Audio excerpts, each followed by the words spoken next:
Une histoire digne de Jean de Florette maintenant, à Villeneuve-les-Maglones, près de Montpellier. Tout le monde a un puits, certains datant même du XIIe siècle. Dans cette commune bordée par les étangs, la nappe phréatique affleure, mais depuis 10 mois, le niveau dans certains secteurs du village ne cesse de baisser. Des riverains accusent un chantier voisin de pomper l'eau de la nappe pour assécher les fondations de l'immeuble et son parking en sous-sol. Valérie Cohen et Sylvie Bonnet ont voulu en savoir un peu plus. L'eau a encore baissé, hein. C'est pas... Il y a un problème. Hein. Le puits, sous sa cuisine, a sans doute plusieurs siècles d'existence. Mais aujourd'hui, Michel Baquet ne peut plus l'utiliser. D'habitude, l'eau arrive jusqu'à 50 cm du bord du puits que vous venez de voir.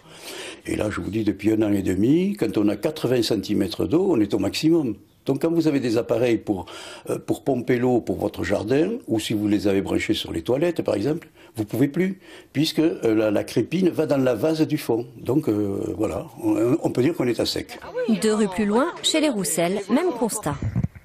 Comme plusieurs dizaines de riverains, les Roussel pensent avoir trouvé la source du problème. Pointé du doigt, le chantier de cette résidence d'Hérault Habitat et son parking en sous-sol, construit là où la nappe phréatique affleure à seulement 1,20 m. Ils ont percé la nappe phréatique, ils ont dû tomber dans une poche, donc ils ont été obligés de pomper. Et en fait, ils vont être obligés de pomper tout le temps parce que si on ne pompe pas, le sous-sol se remplit d'eau.